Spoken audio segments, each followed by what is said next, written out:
Assalamualaikum warahmatullahi wabarakatuh. Sebelumnya izin memperkenalkan diri, nama saya Rayhan Raza Riffiansyah dengan NIM 1222194 dan teman saya yaitu Juan Azmi Tanjung dengan NIM 1222195. Jadi di sini saya akan menjelaskan yaitu mengenai perhitungan balok dalam TEPS. Yang pertama itu adalah tulangan lentur. Jadi tulangan lentur balok dibagi menjadi dua jenis, yaitu tulangan atas dan tulangan bawah. Besarnya tulangan atas dan tulangan bawah dihitung secara terpisah berdasarkan momen positif maksimum MU plus dan momen negatif maksimum MU min. Pada suatu jenis balok untuk setiap lantai, terdapat tiga jenis balok untuk setiap lantai, yaitu balok anak, balok induk arah X, dan balok induk arah Y. Lalu ini adalah lentur positif. Telah diketahui penampang dan data material elemen balok yang telah didapatkan pada perhitungan sebelumnya, yaitu FC aksen sama dengan 22 MPa, A beta sama dengan 0,85. Untuk EV-nya itu 400, untuk L-nya itu 3500 mm, untuk B-nya itu 400 mm, untuk H-nya itu 600 mm. Lalu di sini ada D sengkang, yaitu sama dengan pakai 10 mm, untuk D tariknya pakai 22 mm, dan D tekannya itu memakai 13 mm. Lalu, yang pertama itu pengecekan jarak bersih tulangan longitudinal, yaitu rumusnya adalah jarak bersih sama dengan B dikurang 2C dikali 2DS dikurang NDB per N-1. Maka jarak bersih yang didapatkan adalah 256.000 mm. Lalu yang kedua adalah menghitung luas tulangan terpasang AS pakai, yaitu rumusnya adalah N dikali Pi per 4 dikali dB kuadrat, maka didapatkan nilai 760,265 mm kuadrat. Lalu selanjutnya adalah pengecekan AS min, yaitu AS min yang pertama adalah akar FC aksen sama dengan, untuk AS min yaitu akar FC aksen dikali B dikali D per 4 FY, maka didapatkan hasil 632,034 mm kuadrat. Lalu untuk mencari nilai AS min yang kedua yaitu sama dengan 1,4 dikali B dikali D per FY, maka didapatkan nilai 754,600 mm kuadrat. Lalu yang keempat adalah pengecekan AS max, yang dimana AS max sama dengan 0,85 FC sen dikali beta 1 per FY dikali 0,03 dibagi 0,03 dikurang 0,004 dikali B dikali D. Maka didapatkan nilai AS max-nya adalah 1514,865 mm kuadrat.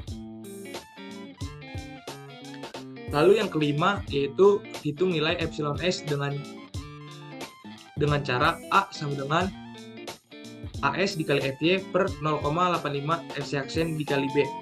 Maka yang didapatkan untuk nilai A-nya adalah 40,656. Lalu kita mencari nilai C, yaitu rumusnya A per beta 1.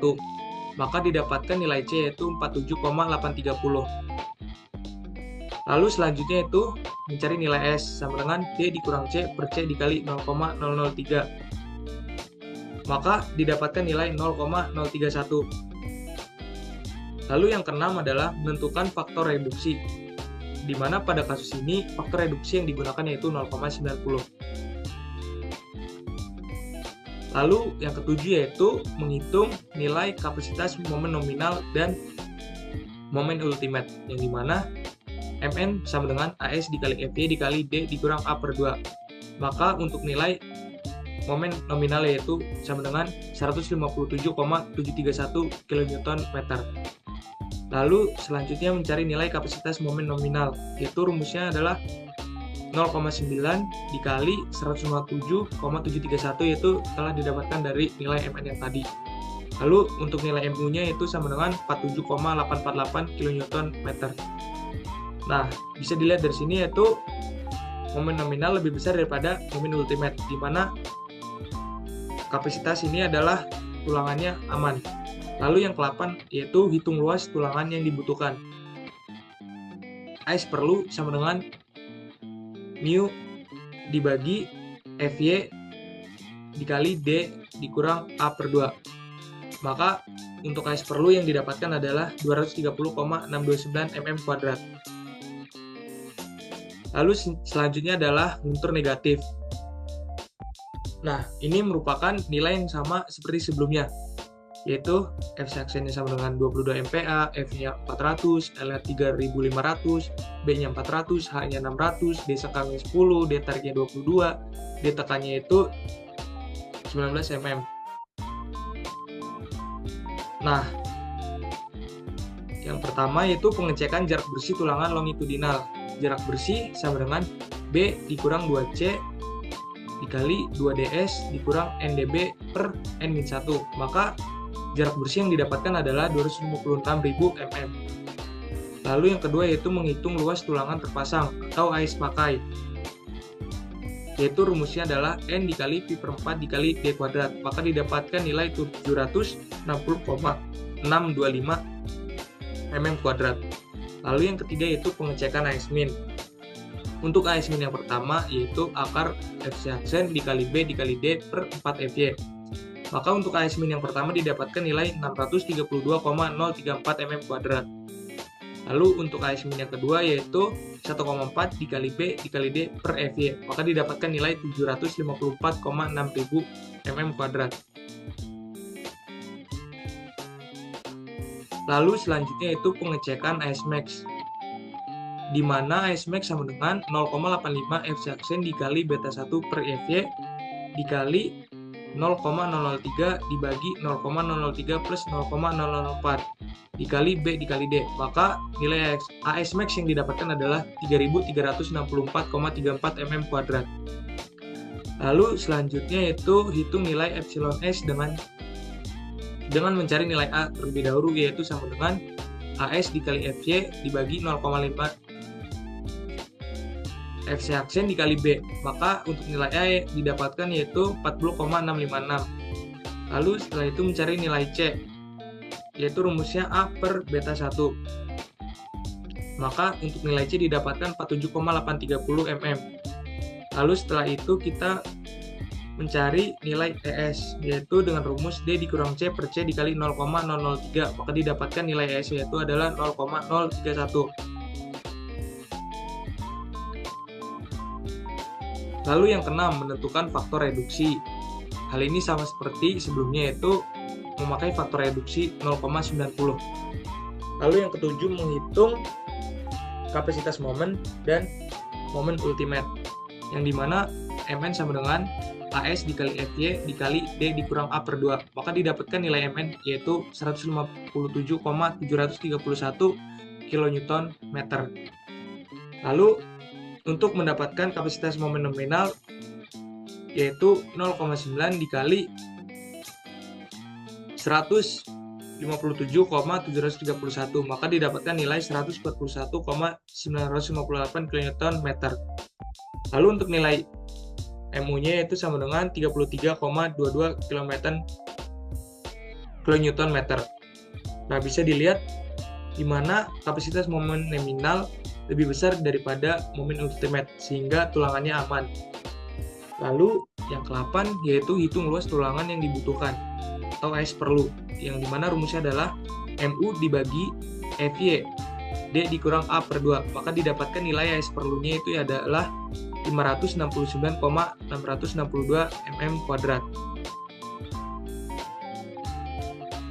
Lalu selanjutnya adalah penulangan geser. Perhitungan desain penulangan geser balok mempertimbangkan gaya-gaya dalam berupa gaya geser tumpuan dan lapangan. Tahap penulangan geser balok dimulai dengan penentuan diameter sekang yang digunakan yaitu sebesar 10 mm. Berikut tahap untuk menghitung penulangan geser pada balok.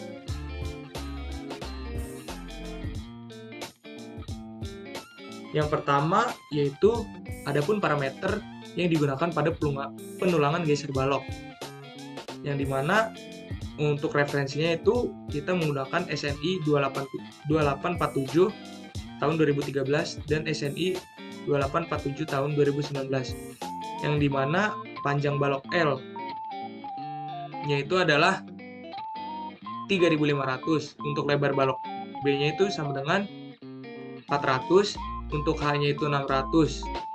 Lalu di sini ada panjang tumpuan, yaitu panjang tumpuannya 1000, untuk diameter tulangan longitudinalnya itu 22, untuk diameter tulangan pinggangnya itu 19, dan untuk diameter tulangan sengkangnya adalah 10.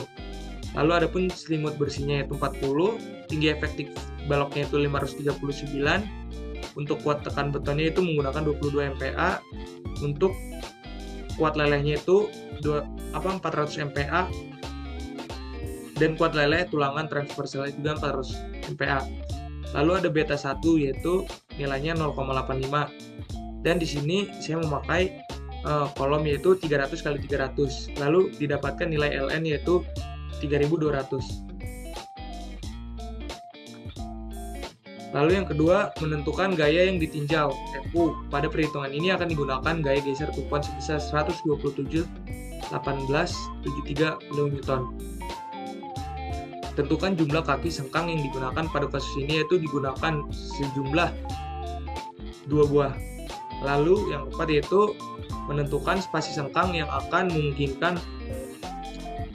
Nah, pada kasus ini dipilihlah besar spasi sengkangnya itu sama dengan 100 mm.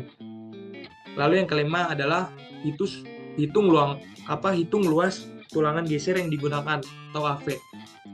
Yaitu rumusnya adalah AV sama dengan N dikali Pi dikali D kuadrat per 4. Maka didapatkan nilai AV yaitu 157,080 mm kuadrat. Lalu yang keenam yaitu menentukan dimen geser Fn. Terus ada kapasitas geser Fc dan dimen geser kontribusi tulangan atau EX. Yang pertama yaitu kita mencari Fc dengan rumus 0,17 dikali F aksen C dikali BD. Maka didapatkan nilai Fc-nya yaitu adalah 100, 70, 100, 9, 13,118 Newton. Lalu untuk nilai PS-nya itu menggunakan rumus AV dikali FYV dikali D per S. Maka didapatkan nilai 338.663,688 Newton. Lalu di sini untuk mencari nilai Fn yaitu rumusnya Fc dikali Fs. Maka didapatkan nilainya sebesar 510.576,806 Newton. Lalu yang ketujuh yaitu kita menentukan nilai spasi yang dibutuhkan. Gimana untuk spasi max 1 yaitu rumusnya D per 4. Untuk nilai D-nya itu 539 dibagi 4, maka didapatkan nilai spasi max-nya itu adalah 134,75 mm. Lalu untuk spasi max yang kedua yaitu 6 dikali dB dan didapatkan hasil 132 mm. Dan untuk spasi max 3 yaitu mendapatkan nilai 150 mm. Nah, selanjutnya di sini adalah tabel perhitungan gaya geser daerah tumpuan. Untuk AP yaitu 157,08, untuk spasinya itu memakai 100, untuk spasi max yaitu 134,75, untuk spasi max yang kedua itu 132. Nah, nilai-nilai yang disebutkan di tabel ini merupakan yang sudah tertera di perhitungan yang sebelumnya. Nah, ini ada pun pemodelan e-types-nya.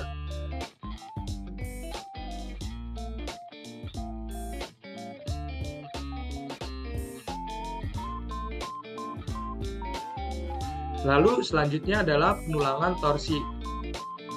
Tulangan torsi diaplikasikan pada arah longitudinal seperti tulangan lentur ataupun pada arah transversal seperti tulangan geser. Tulangan lentur dan tulangan geser yang telah dihitung pada progres sebelumnya tidak memperhitungkan efek torsi sehingga sangat mungkin akan ada penambahan pada kedua tulangan tersebut. Sebelum menghitung kebutuhan sengkang dan tulangan tambahan, terlebih dahulu dilakukan pengecekan kekuatan balok terhadap momen torsi yang ditahan. Biasanya, apabila setelah dilakukan perhitungan kekuatan ternyata balok tidak dapat menahan torsi, maka opsi terbaik untuk dipilih adalah dengan memperbesar penampang karena keruntuhan pada tulangan transversal serta longitudinal bersifat brittle. Lalu selanjutnya itu menentukan momen torsi maksimum TO. Momen torsi TU ditentukan dengan menggunakan bantuan ITEPS dan didapatkan nilai TU sebesar 17,2793 kN. Yang kedua, menghitung luas ACP dan keliling PCP balok. ACP sama dengan B kali H sama dengan 400 dikali 600 sama dengan 240.000 mm². Nilai PCP didapatkan dengan nilai persamaan sebagai berikut, yaitu 2 dikali B tambah H, maka didapatkan nilai 2000 mm. Lalu yang ketiga, menentukan XO dan YO. Nilai XO ditentukan dengan persamaan berikut. XO sama dengan B dikurang 2C dikurang DS, maka didapatkan nilai XO yaitu 310 mm. Lalu yaitu mencari nilai YO, di mana H dikurang 2CS dikurang DS, maka didapatkan nilai 510 mm. Lalu yang keempat, menentukan AOH dan AO. AOH sama dengan XO dikali YO, sama dengan 310 dikali 510 sama dengan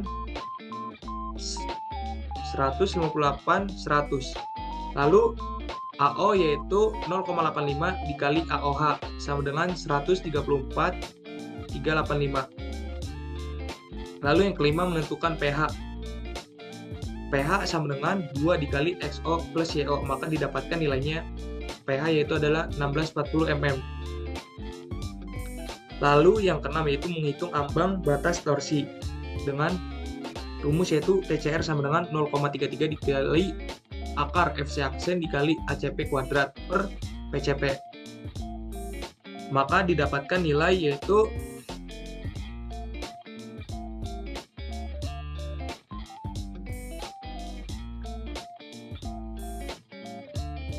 400,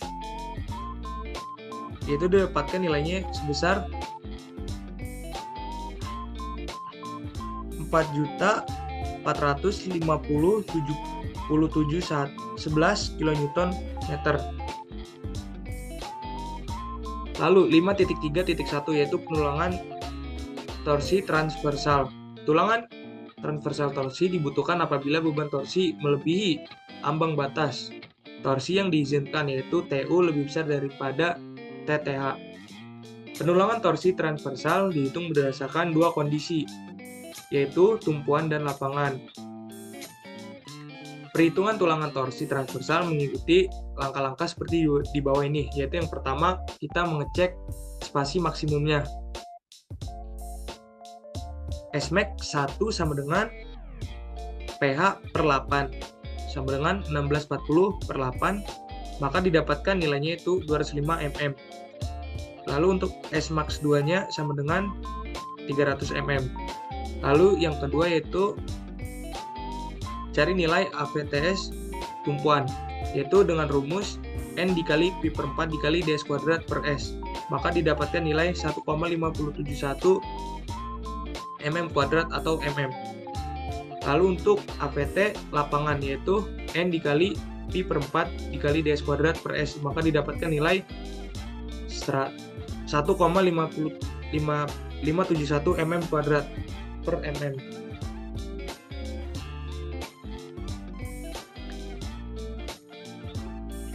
AT per S sama dengan TU dibagi 2 dikali theta dikali AO dikali FYV, maka didapatkan nilai 0,214 mm kuadrat per mm. Lalu yang ketiga itu hitung AVS tumpuan perlu dengan rumus FU tumpuan dikurang FC dikali FYV dikali D, maka didapatkan nilai tumpuan perlunya itu 0,351. Nah, ini adapun tabel perhitungan torsi transversal yang sudah dihitung tadi. Ini merupakan perhitungan-perhitungan dari yang sebelumnya. Bisa dilihat. Lalu sekarang adalah penulangan torsi longitudinal. Tulangan transversal torsi dibutuhkan apabila beban torsi melebihi ambang batas torsi yang diizinkan. TU lebih besar daripada TTH. Penulangan torsi transversal dihitung berdasarkan dua kondisi, yaitu tumpuan dan lapangan. Perhitungan tulangan torsi longitudinal mengikuti langkah di bawah ini, yaitu yang pertama menentukan luas tulangan longitudinal minimum dengan mengambil nilai terkecil antara dua nilai sebagai berikut. Yaitu di sini kita menggunakan SNI 2847 tahun 2019 pasal 9643, yaitu A1 sama dengan AT per S kali PH. Maka didapatkan nilai A1 sama dengan 351,454. Lalu di sini ada mencari A1 min sama dengan 0,42 dikali FC aksen pangkat 0,5 dikali ACP per FY dikurang AT per S dikali PH. Maka didapatkan nilainya untuk A1 min yaitu 830,531. Lalu yang kedua yaitu menentukan luas tulangan longitudinal tambahan desain A1 desain jika A1 lebih besar A1 min. Luas tulangan longitudinal desain adalah A1 jika A1 lebih besar A1 min, maka luas tulangan longitudinal desain adalah A1 min. Lalu yang ketiga, melakukan pengecekan terhadap AS max, di mana yaitu AS total sama dengan AS top ditambah AS bawah, atau AS top itu AS atas dan bottom itu adalah bawah, ditambah A1 kurang dari AS max. Pada pengecekan kebutuhan tulangan torsi didapatkan kesimpulan tidak membutuhkan tulangan torsi. Nilai tulangan torsi dapat dibuat menjadi 0. Nah, ini adapun permodelannya seperti ini.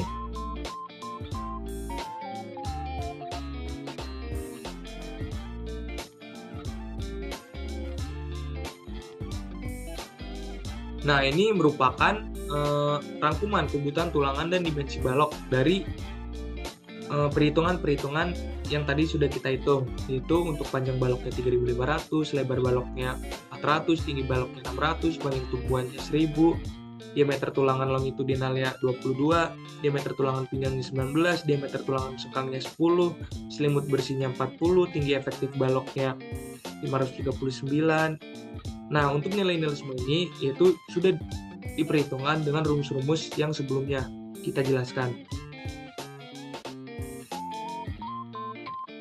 Seperti ini juga sudah ada diperhitungkan sebelum-sebelumnya nilai-nilainya.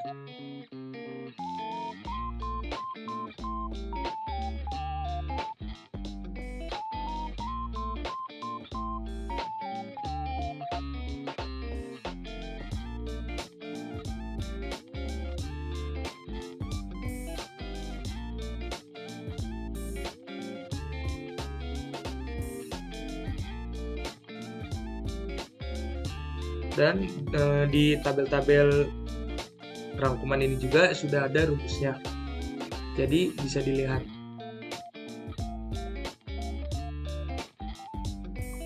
Nah, lalu setelah perhitungan tadi, di sini kita ada pengecekan lendutan balok, yang dimana berdasarkan hasil syarat-syarat penulangan dan dimensi balok dapat disimpulkan hasil lendutan balok, yaitu untuk syarat gaya dan geometrinya itu oke, kapasitas lenturnya oke, kapasitas gesernya oke, kapasitas torsinya oke. Lalu selanjutnya adalah tulangan longitudinal, yang dimana longitudinal tulangan atas yaitu menggunakan 2D 22, lalu untuk longitudinal tumpuan tengah itu memakai 2D 19, untuk longitudinal tumpuan bawah itu memakai 2D 22, untuk longitudinal lapangan atas memakai 3D 22, untuk longitudinal lapangan tengah memakai 2D 13, untuk longitudinal lapangan bawah memakai 2D 22. Lalu di sini ada tulangan transversal atau sengkang, di mana sengkang tumpuan yang memakai 2D 10 100 dan sengkang lapangannya itu 2D 10 100. Nah, mungkin itu saja yang bisa saya sampaikan. Kurang lebihnya mohon maaf. Semoga kedepannya akan lebih baik. Saya ucapkan terima kasih. Selamat menonton. Wassalamualaikum warahmatullahi wabarakatuh.